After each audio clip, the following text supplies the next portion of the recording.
À Rio, cette année, il y a eu d'abord Cheikh Cissé Salah et Ruth Babi qui sont revenus au pays avec les médailles d'or et de bronze. À Rio, cette année, il y a eu aussi Diasso Fatim qui a permis au drapeau ivoirien de flotter dans les airs brésiliens.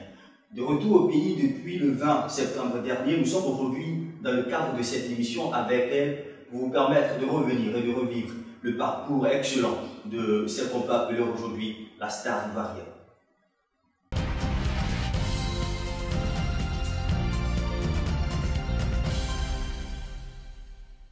Bonjour Fatim Diasso, merci d'avoir accepté notre invitation. Alors, lorsqu'on sort de la piste de saut, dites-nous qui est Fatim Diasso? Déjà, je suis Fatim Diasso, athlète paralympique.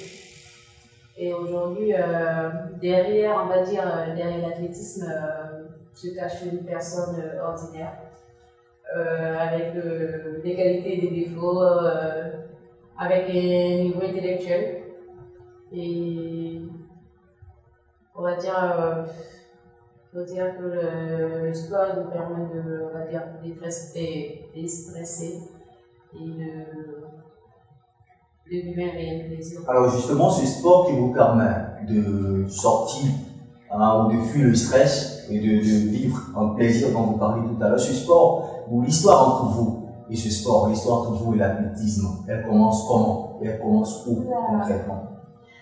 Elle commence en 2006-2007 environ.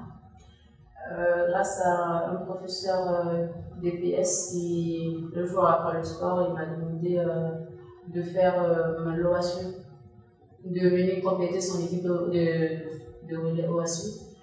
Et c'est comme ça que le lendemain, on est parti pour la compétition de l'OASU et au fil en aiguille, déjà, je me suis mis à me qualifier pour, je crois, la longueur, le 400, le 100.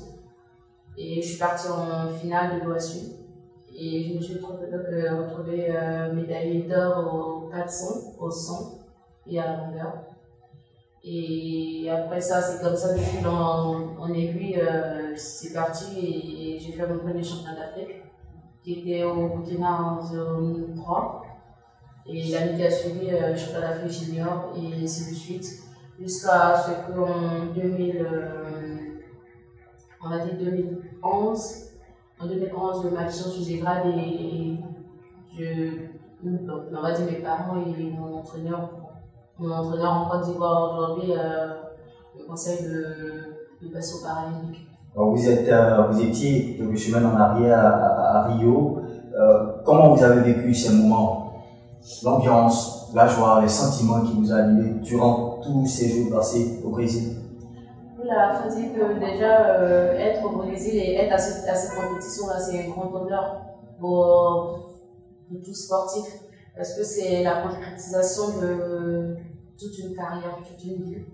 Et déjà, le seul fait d'avoir pris les minima pour les Jeux paralympiques, sincèrement, c'était déjà un bien ça, c'était déjà un bien fou. Et en plus de cela, même si les conditions, sincèrement, on va dire, depuis que je suis rentrée en Côte d'Ivoire, j'ai eu quelques petits soucis avec. On parlera justement des conditions tout à l'heure, mais en revenant un peu en arrière, vous parlez tout à l'heure de votre histoire. En 2011, donc votre vision se dégrade. Ouais. Vous continuez toujours dans ce sport, vous persistez, vous êtes toujours engagé, vous ne vous découragez pas. Aujourd'hui, cet engagement, naturellement, vous a permis d'avoir une médaille d'argent qui fait parler de vous aujourd'hui.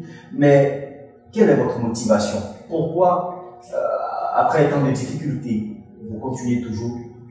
Faut dire que c'est la rage de vaincre et la volonté de pouvoir montrer aux yeux du monde que quel que soit le handicap, quelle que soit la situation, on peut atteindre ses objectifs et il suffit d'y croire et de mettre tous les moyens à sa disposition. Alors, vous revenez donc de Rio avec une médaille d'argent, une fierté pour la Côte d'Ivoire tout entière. Nous allons permettre à ceux qui n'ont pas eu la chance de vous suivre ce jour-là, nous allons leur permettre de revenir ici et maintenant sur cet événement en vidéo.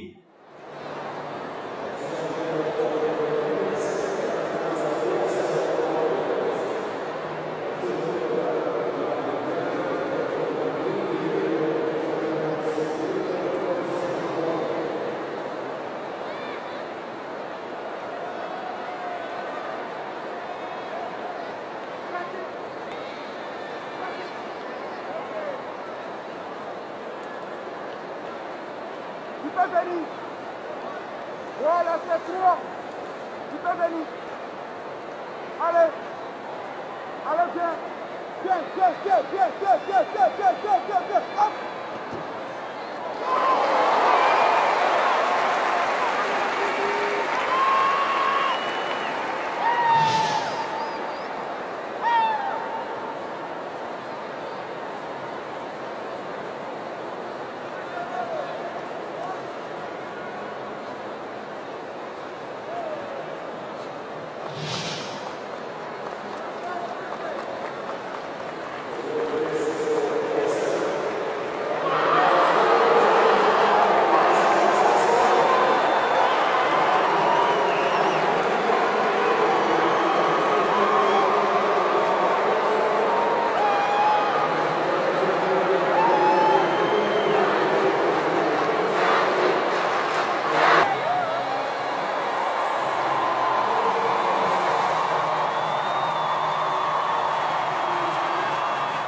Ce saut vous permet d'emporter la médaille d'argent. Quelque part, nous avons lu que l'on vous a volé, selon vous, votre médaille. Pas selon moi, c'est ce qui a été fait aux yeux de tous. Il faut dire que j'ai pris la tête du concours à mon 4e essai. Et de mon 4e jusqu'à mon dernier essai, je suis toujours à la tête du concours. Et sincèrement, en sport, il faut être fair play et tout. Ça a été la décision des jurés de prendre la brésilienne comme première et j'accepte. C'est la loi du sport. C'est un peu mystérieux, on le dira ainsi, ce guide qui se tient devant vous et qui vous guide donc comme son nom le dit. Mais qu'est-ce qu'il vous dit en réalité? Vous ne le voyez pas, mais vous arrivez à courir droit devant vous sur la piste. Comment ça se passe? En fait, pour sauter, il y a en tout cas besoin d'un guide, quelque chose que ça donne, que ce soit la course comme le saut. Et le guide, il se met devant, et à l'aide d'un système sonore ou quel que soit le moyen qu'il utilise, il faudrait arriver à capter son son et à courir droit. Et le guide, l'athlète, sont sujets à faire une personne pour que le saut soit idéal. Et sincèrement, c'est tellement risqué que si tu rates la piste, si le guide n'arrive pas à t'arrêter, tu atterris sur le tapon hors du sautoir. En fait. Alors, avant d'arriver à Rio, de la France, vous atterrissez en Côte d'Ivoire pour un moment de préparation. Comment cette préparation s'est passée? Là, vraiment, ça a été vraiment difficile pour moi parce que vu que j'habite pas à Abidjan, je suis à Dagou. Et déjà, il fallait que je fasse la navette Dagou à Abidjan, et précisément à l'IMGS chaque matin pour les entraînements. C'est qui m'emmenait à me lever, on va dire, à 3h30 pour être sûr au moins d'arriver à l'IMGS entre 7h et 8h. Et aujourd'hui, on va dire, cette galère, là, elle a continué jusqu'à, on va dire, mes 2 premières semaines. Et après, on est parti à Yamoussoukro pour la suite de la préparation. Et sincèrement, quitter la France dans des conditions, on va dire, pas totalement idéales ou rêvées, mais des conditions meilleures pour revenir sur une piste où il n'y a pratiquement pas de carton, sincèrement, c'était vraiment difficile pour moi. Et je peux dire Dieu merci parce que l'équipe elle a été super sympa, elle m'a bien accueilli et je me suis bien entourée. Aujourd'hui, en parlant des conditions de préparation, ce n'est pas seulement à votre niveau, c'est d'un point de vue général, quand on parle de sport, quelle que soit la discipline, c'est ce qui se passe, c'est ce que nous avons l'habitude de constater à chaque instant en tant qu'athlète aujourd'hui championne. Quel message à ce niveau ou quelles sont vos attentes concrètes? Les attentes, sincèrement, je veux me tourner au niveau du gouvernement. Aujourd'hui, nous sommes à un niveau de compétition assez élevé et à la moindre erreur, on paye cash. Et je souhaiterais que pour les prochaines compétitions à venir, on arrive à se préparer longtemps à l'avance. Parce que ce genre de compétition, on se prépare 4 ans, des fois 8 ans. Rien que pour pouvoir espérer décrocher une médaille. Et aujourd'hui, vraiment, nous sommes dans des conditions où c'est à 2 semaines, 1 mois de la compétition qui nous mettent dans des conditions d'entraînement. Et sincèrement, des fois en compétition, on arrive dans le pays cash. Vous sortez de l'avion, votre médaille au cou, vous voyez ces Ivoiriens, ces ministres qui sont venus nous accueillir. Quels sont vos premiers sentiments? C'est d'abord le sentiment de fierté. Et sincèrement, un point sportif ne peut pas espérer mieux de rentrer en Europe dans mon pays. Et malgré les étapes difficiles, et rentrer et se dire il y a des personnes qui sont là, qui t'ont soutenu, il y a tout le gouvernement, toute la Côte d'Ivoire qui était là pour toi, sincèrement, ça va droit au cœur.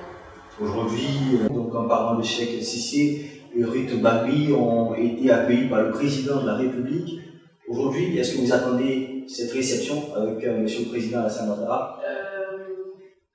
Ben oui, j'espère bien, en tout cas, j'espère bien, c'est mon vœu, on va dire, c'est un vœu. Comme quoi, je ne peux pas exiger du président de la République de me recevoir, mais sincèrement, j'espère bien que c'est un vœu. Bien évidemment, nous espérons aussi que vous serez reçus et que vos millions, bien sûr, vous seront reversés et vous les méritez, il faut le dire. Nous sommes au terme de notre entretien. Aujourd'hui, est-ce que vous avez un message à donner à toutes ces jeunes filles qui préfèrent un peu plus, disons-le ainsi, la facilité? Ces jeunes filles qui quotidiennement sont sur les réseaux sociaux, se cherchant des blancs en Europe un peu plus facilement. Un message à leur donner aujourd'hui? Un message, c'est-à-dire rien n'est impossible à celui qui croit. Et aujourd'hui, je pense qu'on a vie facile, c'est vrai. Comme on va le dire en guillemets, il y a certaines personnes qui sont nées avec une cuillère d'argent dans la bouche, chose qui n'est pas donnée à tout le monde. Mais sincèrement, aujourd'hui, pour se faire un nom dans la société, il faut être persévérant, il faut croire en ce qu'on fait. Éviter la facilité parce que c'est vrai, la plupart des cas, ça tourne au drame. Et aujourd'hui, vaut mieux gagner sa vie dignement que de la perdre un jour, voire même. Aujourd'hui, est-ce que vous avez des personnes à remercier, des personnes qui vous ont soutenu dans cette aventure? Je voulais dire grand merci à mes parents, particulièrement à ma mère, à ma famille. Et à mon entraîneur et mon guide d'enfance, sincèrement, qui ont été d'un grand apport pour moi. Et il faut dire aujourd'hui, si j'ai atteint ce niveau-là, c'est grâce à mon entraîneur en France qui a fait mes écrits pour que j'arrive à ce niveau-là. Et c'est vrai, il était au Brésil avec moi, mais on n'était pas dans la même équipe, mais il a eu une pensée pour moi, il se souciait de moi et hâte de rentrer en France et on a fait très bien ensemble parce que c'est tout un travail d'équipe. Justement, en parlant de parents, nous nous sommes rendus à Dabouche, Fatim Diasso, pour rencontrer ses parents. Là-bas, nous avons rencontré sa jumelle, une amie, mais plus qu'une amie, sa sœur. Elle s'appelle Kadi. Regardez. Diasso, comme Fatim, comme je l'appelle tout le temps. Bon, c'est plus qu'une amie, elle est devenue une sœur pour moi. On s'est rencontrés en 2008, en première année de BTS, à l'ISD Racine Plateau. Tout de suite, on a vu qu'on se ressemblait. Bon, les gens nous disaient, mais vous ressemblez, vous êtes des sœurs. Bon.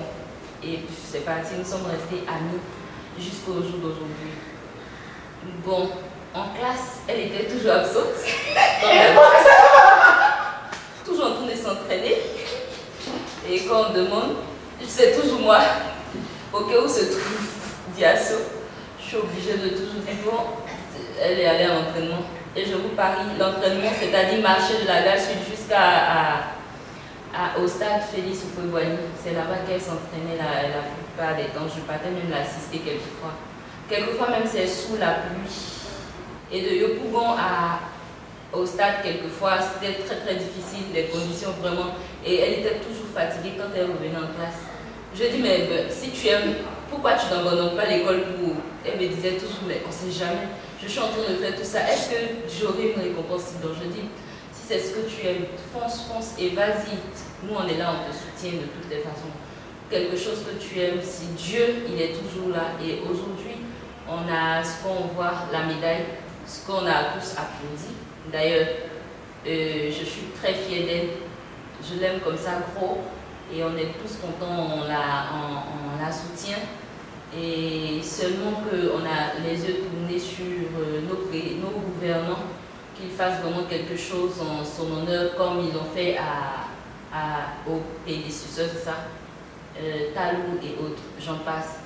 Donc j'espère bien que nos gouvernants tiendront compte de tous ces paramètres. Fatih Diasso, merci d'être venu. Mesdames et messieurs, nous avons été très heureux d'être avec vous. Nous nous retrouverons le mercredi prochain pour un autre numéro. D'ici là, prenez soin de vous.